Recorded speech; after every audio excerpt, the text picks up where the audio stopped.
Thanks for coming out for our lecture tonight. We are going to hit another timely topic in the public policy spectrum: international migration and economic development of global metropolitan areas, of which we all live in one, so it's very relevant to us. And our speaker, Neil Ruiz, tonight is going to have a component about looking at Las Vegas and some of the interesting data he's uncovered in his preliminary study of our city and region. A very timely topic, as I mentioned. It'll be interesting to see how the nation and Congress and the administration handle or don't handle immigration this year. I don't know, it's Las Vegas, we might make a wager on what will happen or not, but I have no idea. We'll see if Neil does.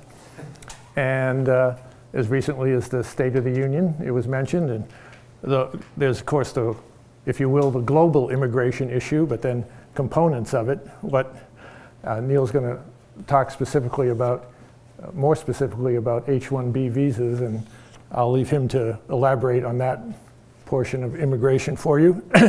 We're really pleased to have Neil Ruiz join us from Brookings Metropolitan Program, where he's written and researched on this topic at some length, and will be the beneficiary of that. Neil's undergraduate work was at UC Berkeley, and then his graduate work at Oxford and MIT. And he's been hard at work at Brookings, exploring the implications of immigration, particularly in our nation's metropolitan areas. And we'll see how Las Vegas stacks up tonight. Neil? I'll be back to help with questions when Neil's through. And I almost forgot to mention, for those of you who are note takers, we have Neil's PowerPoint up on our Brookings Mountain West website under our lectures, so don't panic if you see a slide disappear before you've got it all down. Neil? Well, thank you very much. Thank you very much, Bill and Brookings Mountain West, for hosting me. It's nice to be back here. I was involved actually about a couple of years ago on the Nevada State Economic Development Plan. We did a report in 2011 that actually fed into what Governor Sandoval and the state of Nevada is following, and I'm glad to see how, that the Nevada is actually recovering. And that's what, but at the same time, what I'm going to talk today about is immigration. And as you know here, if you live here in Las Vegas, immigration is very important to the city, to the metropolitan region. Everybody either here, majority of people here are either migrated from another state, from a rural area, or actually from abroad. And so what I'm going to talk about today is really looking at how does international migration and in relation to economic development of global metropolitan areas like Las Vegas. So the first thing is that a skilled workforce is really essential. That's the key component to any metropolitan area functioning. And what I call here is what we call the Metropolitan Policy Program is the next economy. This is an economy that's not just consumption-based, but one that's more productive, that's innovative, that's globally oriented with exports, foreign direct investment, and also low carbon with more innovative technology and energy use. So we believe that this leads to a lot more opportunity for the metropolitan region, for the nation as a whole. And today what I'll talk about, here's a little bit of an outline. I'll talk about the demand for foreign skilled workers overall in the nation and how it deals with all the metropolitan areas around the US. Secondly, I'll look at the supply of skilled workers, both US workforce as well as foreign skilled workers. Then I'm going to take a deep dive and really just give you a glimpse of what's going on here in Las Vegas.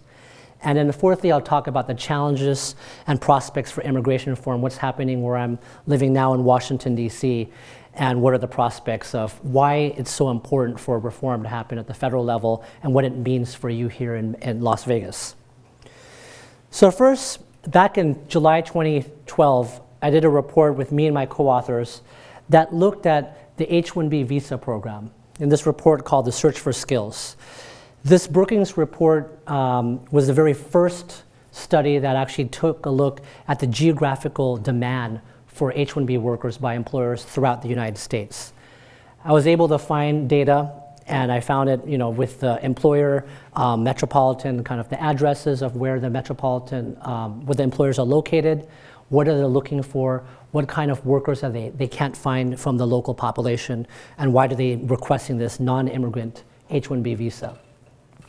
And the H-1B visa, the reason why I say it's non-immigrant, it's a temporary visa that lasts for 6 years, but it's usually about 3 years, and it could be renewed beyond the 6 years if they're in the queue for applying for a green card, which is a permanent resident card.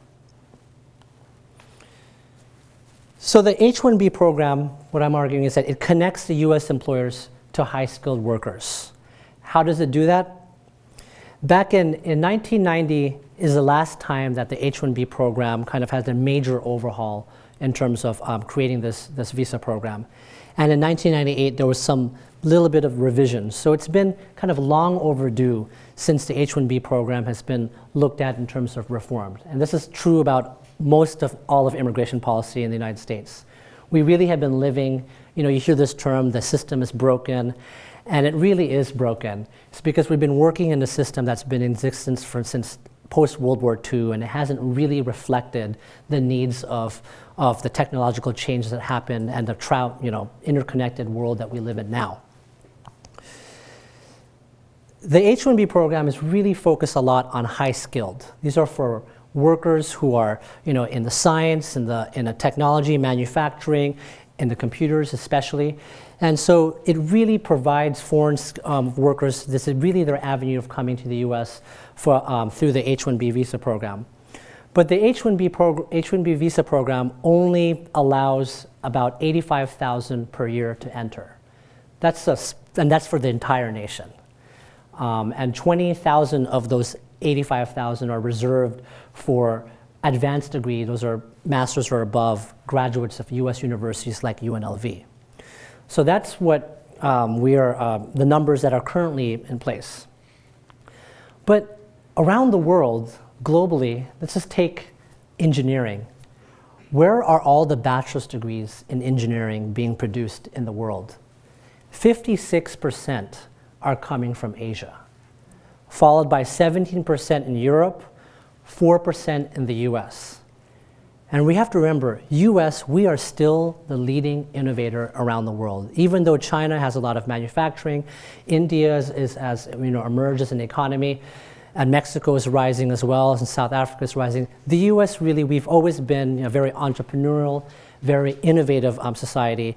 And so a lot of people want to come to the US and work here or start up their businesses. So the H-1B visa program, as I said, is a temporary visa, and there's two types of employers that can apply for this visa. Those are private firms, and they're capped every year at 85,000 if you're a Microsoft, a Bally's Gaming, or you have to apply for under the capped version. Or if you're a research nonprofit government organization like UNLV, you are uncapped. That only represents about 10% of all H-1B visas, but UNLV, they don't have to worry about the cap for visas. But the private firms, they do, which is where the large majority of visa requests are from. So here's the current caps. This is we're here, is about 85,000. But back in 1998, the last time they revised, Congress changed anything about the visa program, we were in Silicon Valley. You have to remember in the late 90s was going through a boom. There was a lot of things going on in the dot-com boom. We had a lot of software, hardware, everything was innovating. The economy was doing very, very well in the late 90s. So a lot of employers were complaining to Congress, we can't get enough workers, there's not enough H-1Bs. So they went from 65,000 back then and allowed it to go up to 115 in 99 and 2000. And they said there's still need and there's still a higher demand. So they increased it temporarily to 195,000 from 2001 to 2003. But what happened during that time period? The dot-com bubble busted. So it was interesting. So Congress said, well, and they weren't really using, you'll see in the next slides that they weren't really using as much up to 195,000. But then suddenly it went down to 65,000, and then back in 2005, they've added the 20,000 for US graduate, foreign students who graduate from US universities in advanced degrees. And here's a look at who are the employers that are requesting H-1Bs, the most employers? You have it in four main industries. In information technology, the largest companies that are requesting are Microsoft, Intel, and Wipro. Management consulting companies like IBM, Deloitte, Accenture. Manufacturing companies like Caterpillar, Cummins, and Qualcomm in San Diego. You have the finance industry like Ernst & Young, Goldman Sachs, and JP Morgan Chase. So the largest companies are really requesting a lot of H-1B visas. But also I want you to remember that under the H-1B program is also the only avenue for startup companies that are hiring foreigners. Or if you're a foreigner and you happen to start up a company, well, H-1B visa program is usually the only avenue for you to apply for. But that becomes difficult because the US government will look at you and say, wait a minute, how could you be starting up a company and you're the founder and also the employer and you're sponsoring yourself for H-1B? So it gets really difficult for smaller startup companies to actually apply for the H-1B visa program. So what about uncapped institutions, the research nonprofit organizations? The top requesters for H-1B visas are your top universities, your top tier 1 research universities, MIT, Harvard, Johns Hopkins, UT Austin, University of Texas System, California, Michigan, but also the biggest health government research institution, the National Institutes of Health. We wouldn't be having a lot of health workers or health researchers if it wasn't for the H-1B program, because you have a lot of foreigners who have the skills that we're looking for to look into diseases, into various aspects of the health industry. Where are they coming from? So most H-1B visa recipients are coming from the large majority from 2 countries, actually mostly 1 country, but 2 major countries. India, which is 58%, 8.8% from China, and then you have almost 3% from Canada, South Korea, Philippines, and the United Kingdom. What are they doing? What kind of occupations specifically? You see here that 64% of most of the requests for H-1B visas by employers are for the STEM occupations. These are the science, technology, engineering, and math. 46.8% are for the computer occupations, followed by 8% in engineers. But then you also have the non-STEM occupations. And healthcare practitioners, even though we would think that is STEM, for the study that I did, I had to put it under non-STEM because the US government doesn't consider health practitioners as STEM fields in terms of for visa purposes. But they are the highest, they're pretty high at 6.4% for health practitioners, followed by financial specialists like actuaries and economists in the financial sector, and which also total makes up 36%. This slide kind of looks at trends. In the bottom, I'm still showing the cap for H-1B visas that's set by the government, but here's the number of applications, and it really follows political and economic trends. When the economy is doing well, there's more H-1B visas being requested. When it's doing badly, I mean, we all remember here in Nevada this, because this was the epicenter of the recession. There was less requests, there was a big dip there. But you could see here consistently there's a lot more demand for H-1B visas than the actual visas available. And here's the reason. H-1B visas are given on a first-come, first-served basis. I mean, this is our immigration system today. So the cap is up here, and here it's done on a first-come, first-served basis that start on April 1st. So April 1st, or if it's Mondays, if it's the 2nd, it'll start on the 2nd. The doors will open, employers can file their applications for H-1B visas, but once it hits that cap, we're done for the year, and they have to reapply next year. So the blue line, if it's blue, that means it was open for business, allowing applications for H-1B visas. But the red meant that the cap was met. So you see here from April, you see back in 2004, the cap was met pretty quickly. Then it was really met very quickly during when the economy was doing really well. Then the recession was hitting, so it took a lot more months to fill the cap.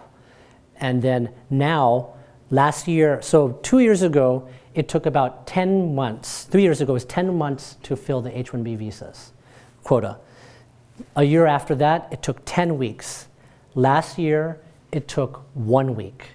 And there were so many that they had to do, for the first time, they had to do a lottery system. So can you imagine if you're a business or an employer and you have a person you need to hire, but they happen to be from another country, and the skills that you need, then they have to, and if you're leaving it to a lottery system. So there were about 40,000 H-1B visa applications that were denied last year, and they're probably in line now to hire on April 1st to look for a visa for them. So this is the system now. But at the heart of it, even though everything is given and distributed at the national level, metropolitan areas are really what drive demand for H-1B workers. We have to remember that here, if you think about Las Vegas, you have big companies here. The economy, the dynamics of labor markets are different for each metropolitan area because they have different industries that make up each metro area. So here's a look at my findings. You see here, these are 106 metropolitan areas that I call have a high demand for H-1B requests. And what I did here is that these are metropolitan areas that had at least 250 H-1B requests between 2010 and 2011. And these 106 metropolitan areas represent 67% of the national workforce, but they represent 91% of all H-1B requests. So these are pretty much the high demand H-1B metropolitan areas. Here's a look at what are the metropolitan areas with the greatest number of H-1B applications from an absolute numbers. No surprise, you see, New York is very big, so of course they're going to have a lot of requests. You see here Silicon Valley, which is San Francisco and San Jose metropolitan area, LA, the Washington, D.C. metropolitan area, Chicago, Dallas, Houston, and Seattle, the home of Microsoft. What are the highest metros with the highest intensity? What I mean by intensity here is the number of H-1B requests for the metropolitan areas over the number of metropolitan areas workforce. So as a share of the metropolitan workforce. And you see here, some are very similar. Again, Silicon Valley has a lot of H-1B requests per the workforce in the region, in the metropolitan area. Seattle. You also see other ones that really pop up. Columbus, Indiana, which I'll talk in a couple of slides. That's the home of Cummins Incorporated. Bloomington, Illinois, State Farm is there. Trenton, New Jersey, that's where Princeton and the pharmaceutical companies are located. You see here Bridgeport, a lot of financial sector right next to New York. So these are the metros with the highest kind of as a share of your workforce that are requesting H-1Bs. Then let's look at what are the metropolitan areas with the highest STEM requests. Those are for STEM occupations. And it's actually kind of interesting how it is Silicon Valley, Durham, where Research Triangle Park is where Duke Medical and Duke University, Albany, New York, where you have a lot of tech going on. But then it's at America's heartland. This is where a lot of manufacturing is going on. Columbus, Indiana is there. Peoria, Illinois, the home of Caterpillar. That's a very American engine manufacturer. Davenport, Madison, Wisconsin. Fayetteville, the home of Walmart. They're requesting a lot of H-1Bs. And now, let me give a deep dive on 3 different types of metropolitan areas: San Jose, Columbus, Indiana, and Rochester, Indiana. So you can see here's a look at San Jose.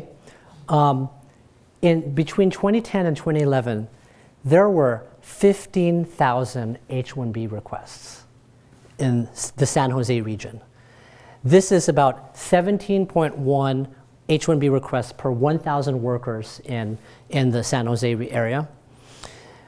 3% of them are uncapped, so a lot of them are competing in this national pool of 85,000. And who are the top employers requesting? It's Intel, Apple, eBay, Yahoo. These are gold standard tech companies that we think of and we use every day. The occupations, 87% of the H-1B requests in San Jose are for the STEM fields. And the top occupations requested is for computer occupations, for engineers, and business operations specialists. Let's now take a look at Columbus, Indiana. This, when I was doing research, just kind of puzzled me. I was like, what's going on in Columbus, Indiana? And you can see here, it's a lot smaller, but it's about 629 H-1B requests, but it's 14.6 H-1Bs per 1,000 workers in Columbus, Indiana area.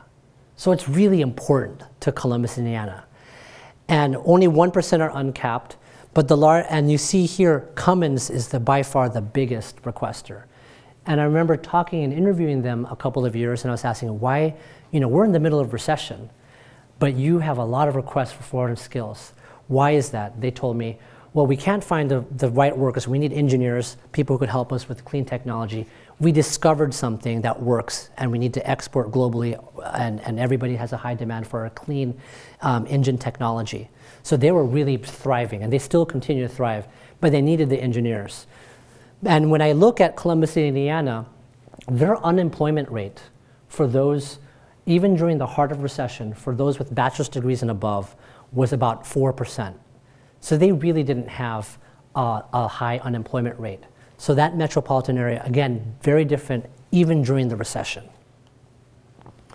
Now let's take a look at Rochester, Minnesota. This is actually also interesting. It's a lot smaller, and you can see here that the majority of the requests are for uncapped institutions. Actually, it's Mayo Clinic. They happen to be considered nonprofit medical, so that's why they're able to get, they're not subject to the cap. But you can see here that majority of them are for the life sciences and health practitioners. And you see here that it's a small amount, but when I was interviewing them, they told me it's very important, and they have a hard time still kind of getting them into the green card process, even though they're able to get their H-1Bs. But I'll talk about that in in the last slides today. So for all 106 high demand metropolitan areas, I look at kind of I have metropolitan kind of profiles for each of them. And you can look at them in this website and pull out kind of if you were curious about other regions around the United States. So now let's look at the supply of a skilled workforce. So metros, you need skills to drive the economy.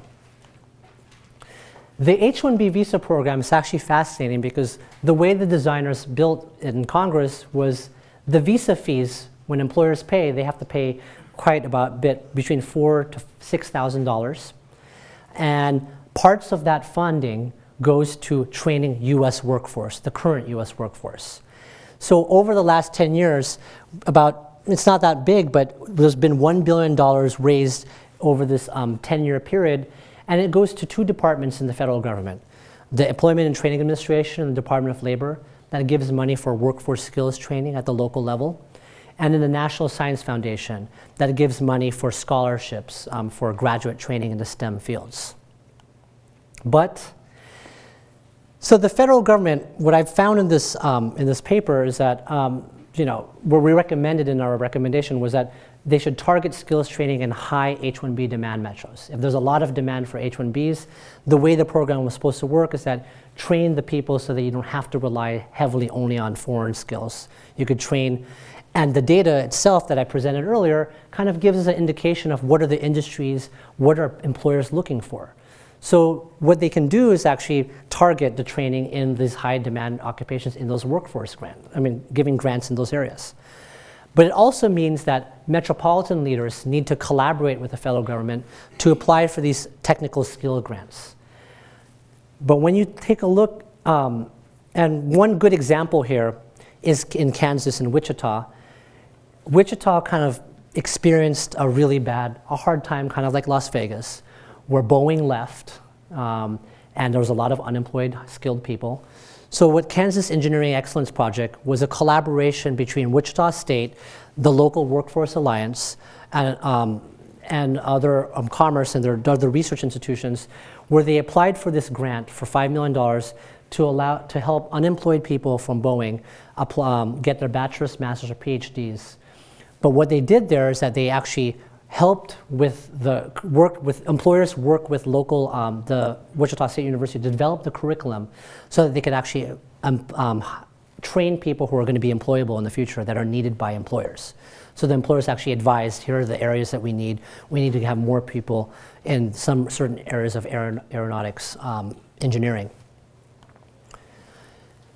But when I looked at the data, I got this data from the Department of Labor, which they didn't really have an evaluation of where it's been distributed.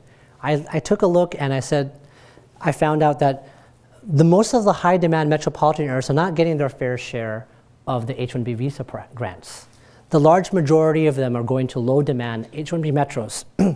You could see here that technical skill grants, I mean, it's very, Columbus, Indiana, which I talked about, and Bloomington, Indiana, Illinois, which have a high demand for H-1B workers, they haven't gotten anything. San Jose got a small share, New York got a small share.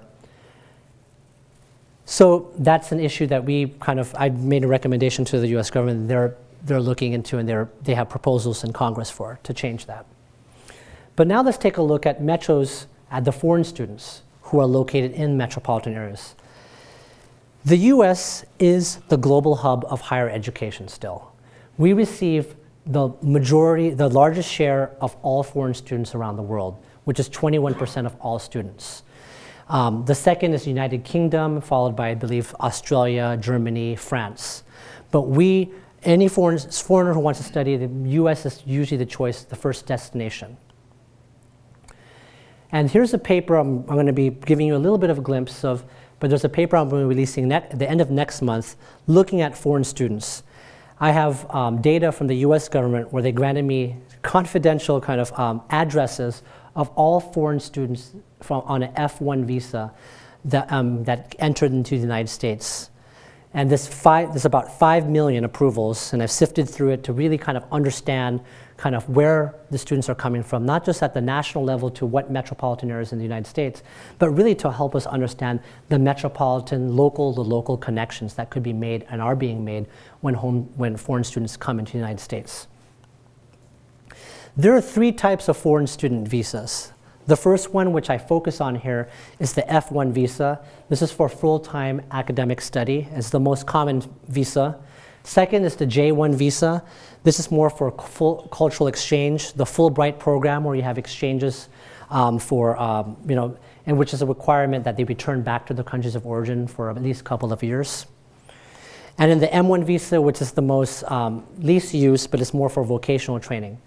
But I focus on F1 visa because right now in Congress, on the table, is to allow this visa to have a dual intent, which means to allow employers to get a green card for employees so they could skip the entire H-1B visa process.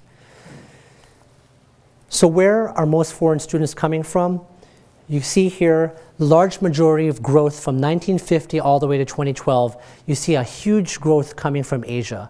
We have about 64% currently of all current F1 visas are coming from Asia.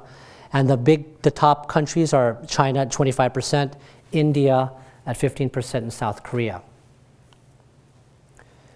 Where are they landing here in the United States? What metropolitan regions? And you can't really see this map that well, but what you see here, here's the incoming bachelor's degrees and above of foreign students per 100 students. The same way, the number of students in the metropolitan area, I divided that by the number of incoming foreign students divided by the total students in that metropolitan region. And you can see here that certain metropolitan regions actually pop up really high, like Jonesboro, Arkansas State University, which is the home of there. Iowa State University in Ames, Iowa, as well as University of North Alabama. So this kind of gives us a glimpse of how smaller metros have a kind of a high concentration of foreign students. But you still do have the large metropolitan areas like New York and the Bay Area and Boston, of course, that have a lot of foreign students that are entering. So what are they studying? You see that students from Asia are overwhelmingly studying in the STEM fields. You see here, in India, 71.5% of all Indians studying in the United States are studying in the STEM field. Followed, and you see here China, it's a smaller share, but you have a lot more students from China, but only 36% are studying in the STEM fields. South Korea, about 20%. But you could really see here that Asia is really driving the population of STEM students in the United States. And when I release this report in end of next month, I will also have profiles of all the metropolitan regions. That's going to show you where are the students, how many students are coming. This is over the last 5 years. What are they studying? What % of the region is coming from STEM? How much money is coming into the region from foreign students? Where are they going to, as well as where are they coming from specifically? What cities and what countries? And I won't want to dive in too much on Las Vegas. I have a slide just focused on Las Vegas coming up. So now let's look at Las Vegas, the demand and supply for foreign skills. So back in 2011, as I said earlier, me and a team back at Brookings, we worked on this economic development plan here in Nevada. And we worked with SRI International to really help figure out what are the industries to diversify the economy. We know that we got really hurt here in Las Vegas with the housing crisis, reliance on consumption, on gaming. When the whole nation was hurting in recession, of course, that really fell apart. So we made these recommendations on how to diversify the economy. In Southern Nevada, we recommended that the South focus on these 5 industries, which is still tourism and gaming. It's very important to the region. Business and IT ecosystems, health and medical services, clean energy, logistics and operations. We did a lot of quantitative analysis as well as interviews with a lot of stakeholders and found that there's a lot of assets in these areas that can grow. For instance, in tourism, you are the global hub for gaming, and when there's online gaming, you guys will be the state competing with New Jersey, but Las Vegas, Nevada, I mean, you'll be the global leaders in this. You are the global leaders already. Business IT ecosystems, you have a lot of interesting things with cloud computing. You have Switch located here with Rob Roy, and you have a really good base for business services and specialized data centers here. Health and medical services, I now know that we recommended that you have the medical school here. You guys are having a medical school that's eventually going to be coming here. But you already had a cluster already here in Southern Nevada. Clean energy was another thing that we recommended, as well as logistics and operations with your wonderful airport that's been expanded here. So here's a look in Las Vegas for H-1B visas.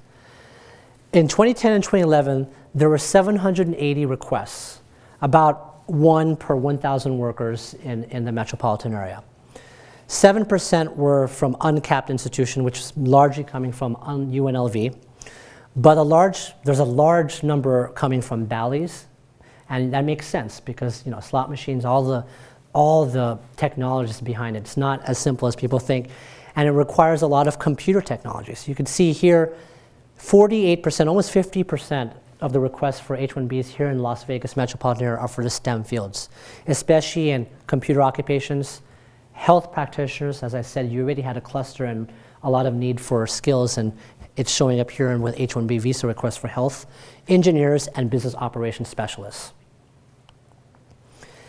Now when we're looking at the money that Las Vegas has received for the skill grants from the H-1B visa fees, well, as I showed you earlier, Las Vegas is considered a high-demand H-1B visa metropolitan area, but it really only received a very small share of that.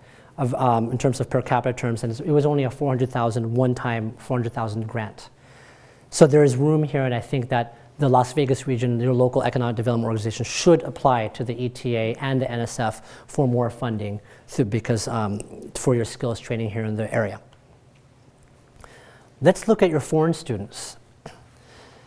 In Las Vegas, you had, this is over the 5 years, from 2008 to 2012, you had almost 3,000 foreign students that came in, which is about 15.4 students per 1,000 students in the metropolitan area. The top schools of destination, UNLV is by far the clear leader, but you also see Rosamond University of Health Sciences. This again, there's already a cluster. Foreign students are already seeing there is a need or that there's good training here already, and Touro University in Nevada. But in terms of foreign students, only about 12.1% are studying for STEM. Overwhelmingly, they're studying in business management, and it makes sense. You have the hospitality management located here in UNLV, which is world-class, but most of the students are really business, and followed by engineering, health professions, and computer operation, information sciences. And where are they from? The number 1 hometown of foreign students in Las Vegas is Seoul, Korea, followed by Singapore, which makes sense because UNLV has a center in Singapore and also the gaming industry there, Hong Kong, Beijing, and Busan. So what are my recommendations, or what do I see in sum about Las Vegas? First, you have a high demand for STEM H-1B workers, about 50% of all requests. So there is a need, there's a shortage here for STEM workers, and there's a lot of demand from employers for foreign skills in the STEM fields. Secondly, foreign students, unfortunately, maybe it has to also do with the institutions of the higher learning here. There's not enough of STEM programs, so a lot of foreign students are not going into the STEM fields. So you only have about 12% of foreign students studying in the STEM fields here in Las Vegas. A large majority are 66% of those studying bachelor's degrees and above are studying for a business degree. And Las Vegas is currently, through the students, are connected intimately with Seoul, Singapore, Hong Kong. If you think about it, when you're a foreign student, you're landing into the United States for the first time, this is going to be your new home. This is what they consider their home in the United States. So this is a potential for the Las Vegas region and also other metropolitan areas to understand their composition, because you could actually leverage these students for connections when they're trying to globalize their export or trade.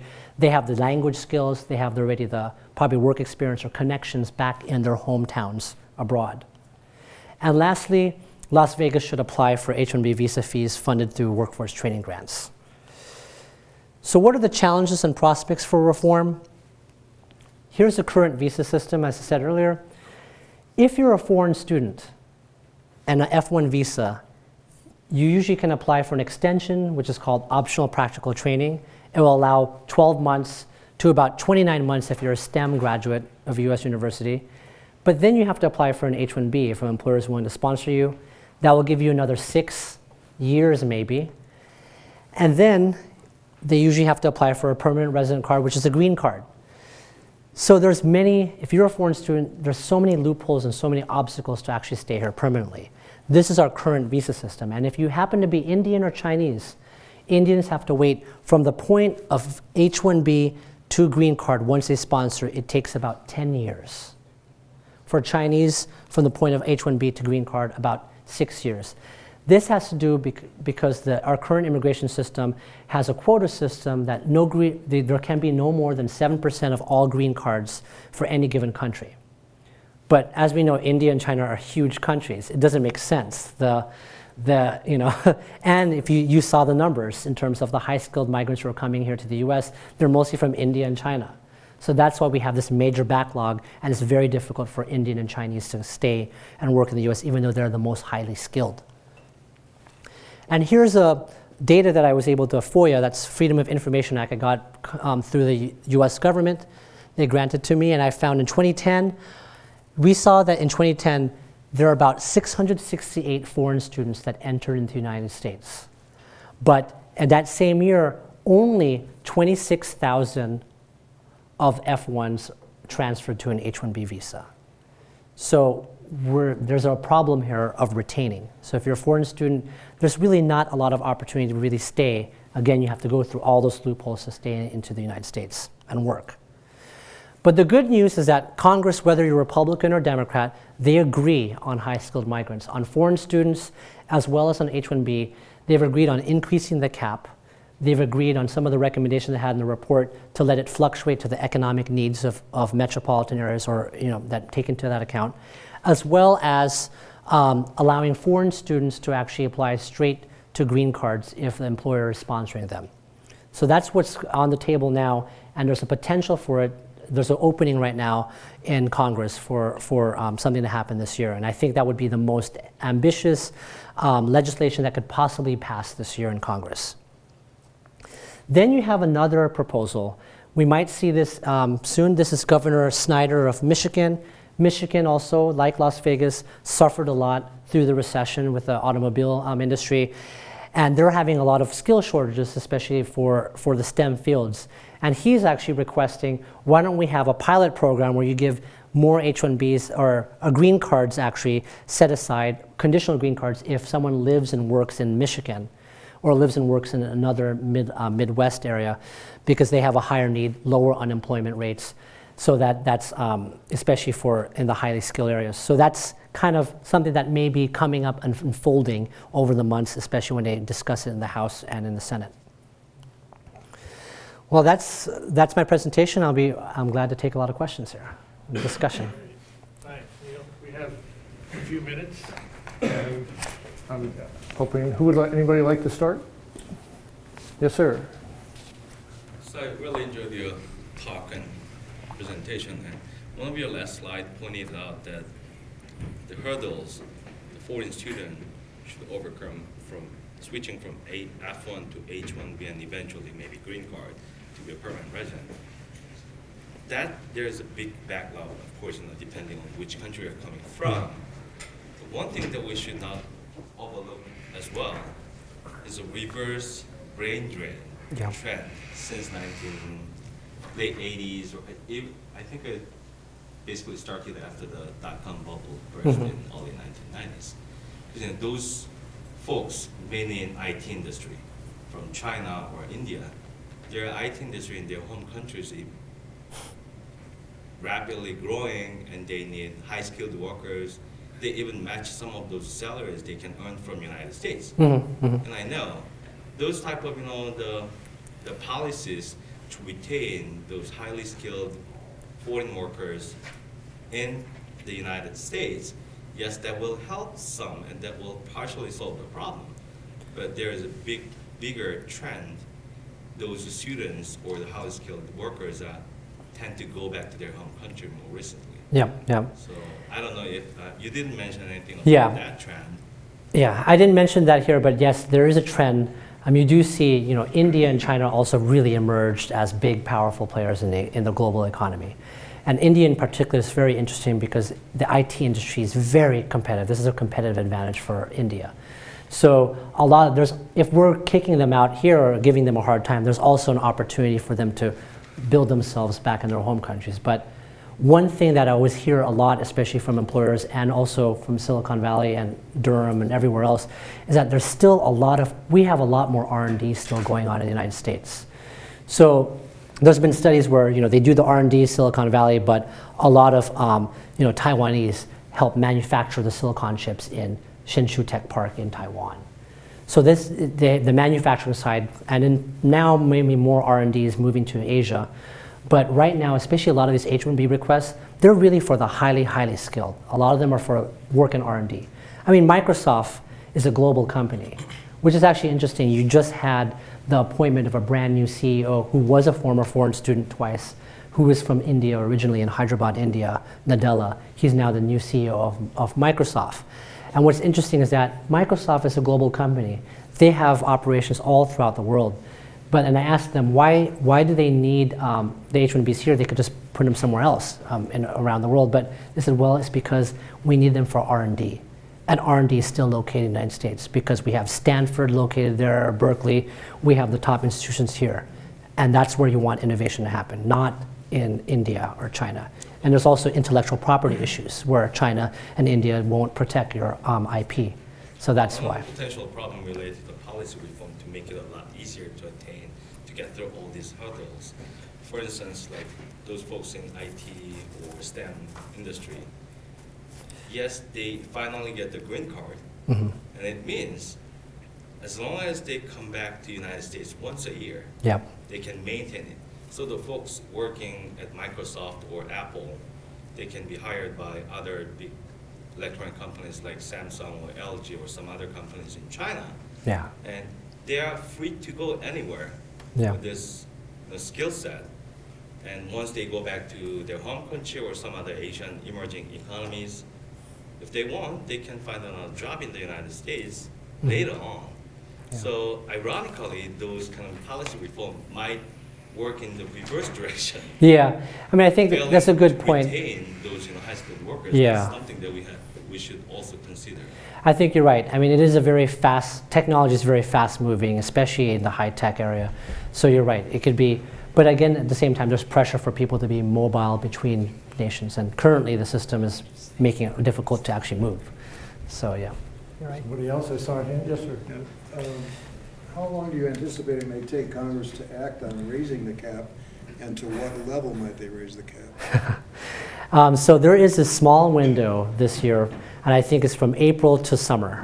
The Senate, you have to remember, they already went through the Comprehensive Immigration Reform Bill, which has a lot of the H-1B reform already in it.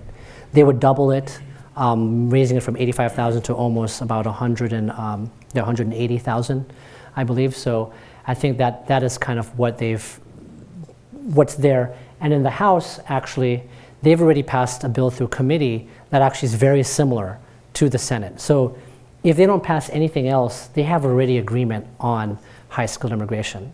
But the hardest part that they have to deal with is the undocumented and the really harder issues. So that's the thing that will be interesting to watch if that falls apart, or if they just only do one piece or several pieces. Sir? When employers apply for an H-1B, is the name of the foreign employee attached, or can the foreign employee, sort of go to whoever happened to get the H-1B visa? So it's interesting. You asked a very good question, because there's 3 government agencies that deal with the H-1B program. You apply without a name to the Department of Labor to get it certified that they're not taking away a job from American. They have to go through that process to get certified for that specific occupation. Then it goes to the USCIS in Department of Homeland Security, which that's where the name is there. They have to actually put the name there. But I didn't get that data. And then you go through this Department of State. Of course, they have all the name there because they have to check if they're legitimate, as well as interview them. So those are kind of the 3 areas. The name is not in the first part, but it's all in the last 2 parts. So can the same person be applied for by multiple employers, Yes. and then get the job with, so that even if the total number of requests isn't granted, the total number of would-be foreign workers might fall under the cap? I mean, you bring a good question. I mean, you're right. I mean, the way the system works, our current system doesn't have a barcode for those 3 agencies. Just to let you know, it would be simple if they had a barcoding system so that they could actually trace that one request for one person from all 3.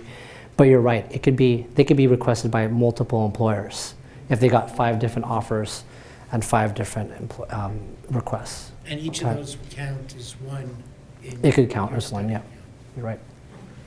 In the back there, sir? Is there any way to determine the economic cost of the denial of the H-1B for, let's say, graduate students that are forced out of the country? We educate them.